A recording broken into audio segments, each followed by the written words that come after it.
si boy IYAC lang sa'yo naman. By the power vested in me as a club president of Pagkaktalos Vegas Club Year 2024, our tree planting activities in Rancho Paraiso is now all to order.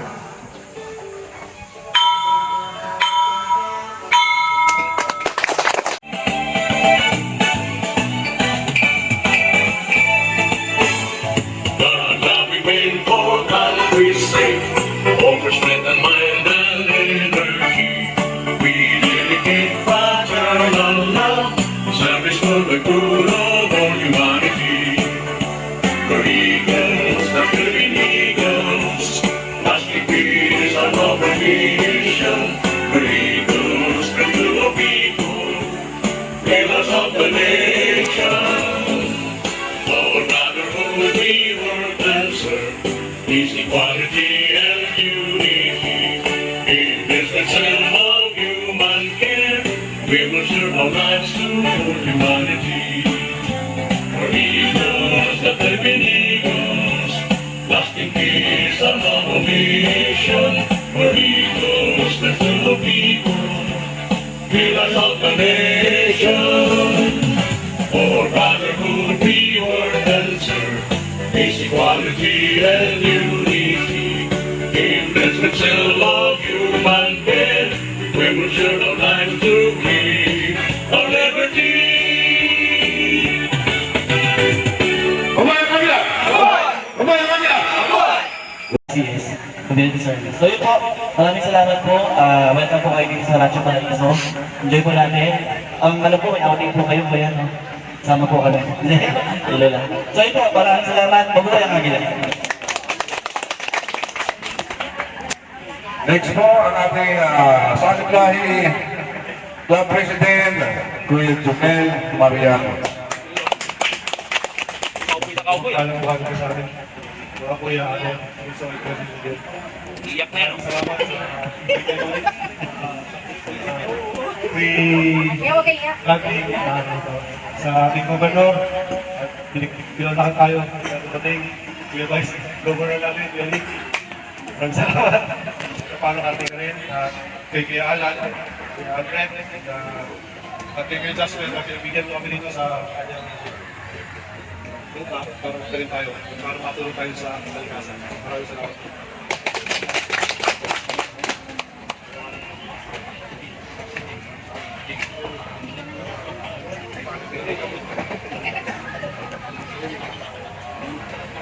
Ito tatawag natin si Vice Governor Kuya Nick Westris. Ay, pagpati po ng pag-ibig at kapayapaan sa lahat ng mga kuya natin. At kung agad yung event, napakasimple lang. Hindi masyado siyang pansinin, pero napakalaking impact nito sa hindi lang sa community, kundi sa buong Pilipinas na tularan at gawin din ng iba. Habang nakikita nila na maganda yung ginagawa natin, kahit sa maliit na paraan lang. At syempre, dahil sa mga ganitong event, nagkakasama-sama yung mga clubs ng CLR2 and very proud kami ni Kuya Gop dahil. So ulitin, sana lagi ganito, ano man yung club mo, saan ka man galing, iba talaga pag tatak CLR2. Mabuhay ang Agila!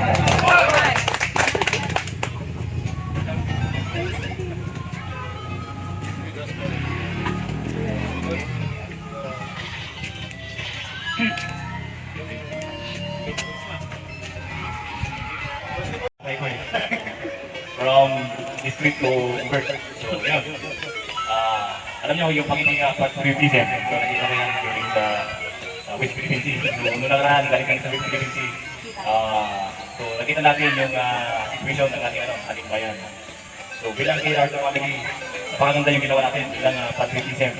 So, tuloy kanting tulong sa kalikasan sa tunay na Agila. Ito natin makikita ang tunay na Agila sa KR. Kapag ang KR ay pagsabi natin ng tunay na nagkakaisa. Kasi ang dami natin Agila ngayon. Pero ang sabi ko sa kapag-governor ko, ayusin natin yung natin, region. Kasi napakarami. And to be honest, napupuyat ako madaling araw, tumatawag si Landayan Group. Ginagawa nila akong Executive Vice President ng National. So sabi ko, sandali lang muna kasi siya na akong Agila ng CLR. So kasi ipaalam ko muna sa kanila. So, andun na lahat ng mga natalong kasama na Agila. Baka pag tumipatol ako eh. Pag-iiwan na yung natin, yung pangalan natin. Alam naman natin pag CNR to, Primatica and the Transparency na region. Dito ang mga member dito eh, walang mantigos kasi pinapalindigan na natin yung pagiging transparent natin. Yun lang ang dalaga natin, kung gusto mo maging mahusay na leader, yun lang ang palindigan natin. So yun ang tinuturo natin sa mga president. Kitang-kita natin na ang Matantalas Eagles Club, Matantalas Eagles Club ay nagkakaisa sabi ko nga, kahit sa section 2 ko, pupunta ako kasi Matantalas yan eh. Sabi ko na yun, alam nyo kasi ang pagiging tunay na Agila, sinasatusa yan. Maraming Agila na ang gusto, fame lang. Maraming Agila na ang gusto, bida-bida lang. So sa CNR2, this is a simple in humble region. Kitang-kita naman natin yung pagkakaisa natin. So sa lahat ng club president, it is a challenge to us to maging successful na leader. And sana, marami pa yung region natin. So marami ng grupo actually ang Agila, 6 in sa bawat national, may kanya-kanya din yan, black. So, si Kuya Tulis din pala ang nagpagulo nung election, nung assembly sa Bacolod, pinagulo niya yung national eh. So, yun, sa mga kuya, dati na nandito ngayon, sa mga nagagandahang Agila, in and out, ng CNR to, palakpakan natin. Siyempre, yung mga magandang lalaki ng Agila, ang CNR to family, palakpakan natin. So yun, gamitin lang natin ang pagiging tunay na Agila, yung pagmamalasakit natin sa bawat isa't isa. Tulungan na natin ang ating region, tulungan natin ang ating club. So yun lang, maraming salamat po, mabuhay ang Agila. Sapa.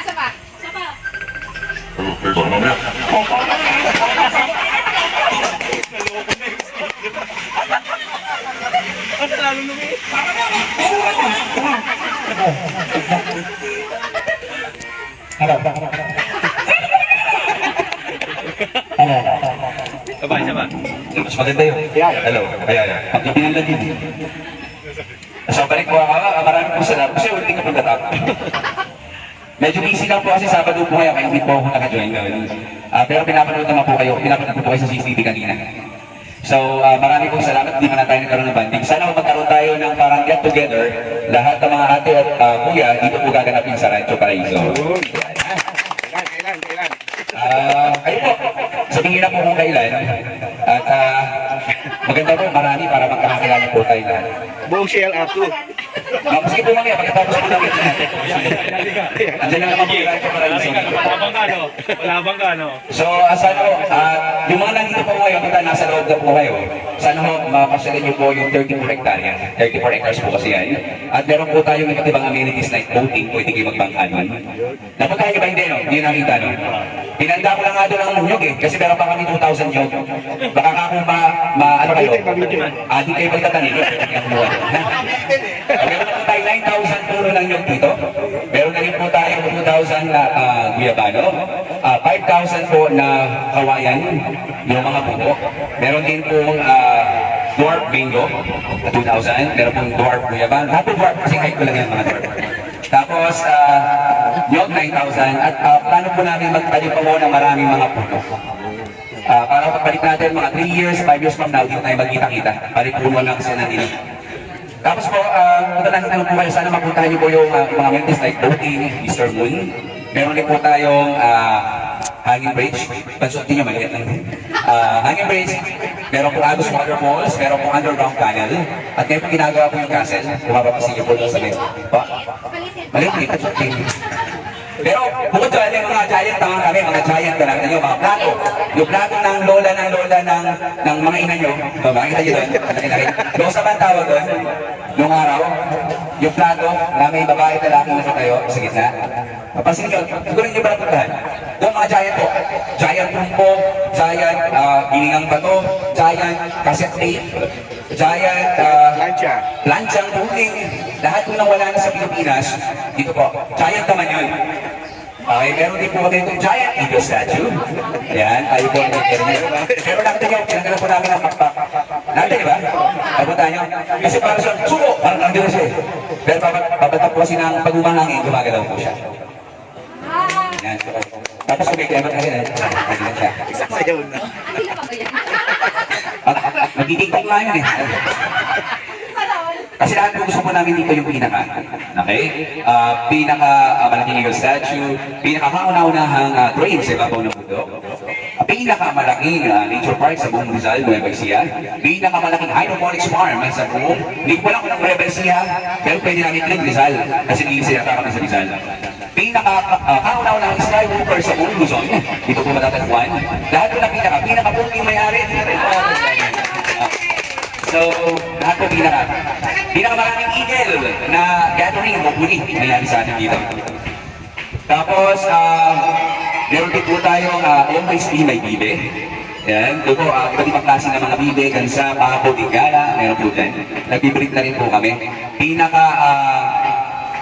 Meron din po tayong camping site. Sa lahat ng gusto mag-camping dito, you can bring your own tent. O pwede wala kayong tent, tinatanong tent, magdala, may ma-hire po dyan tent. Tapos, kauna-unahang catch and pay. Pwede ko kayo mamuhit ng mga tilapia dito. Kauna-unahang barko sa ibabaw ng butok sa Rizal. Ayan po.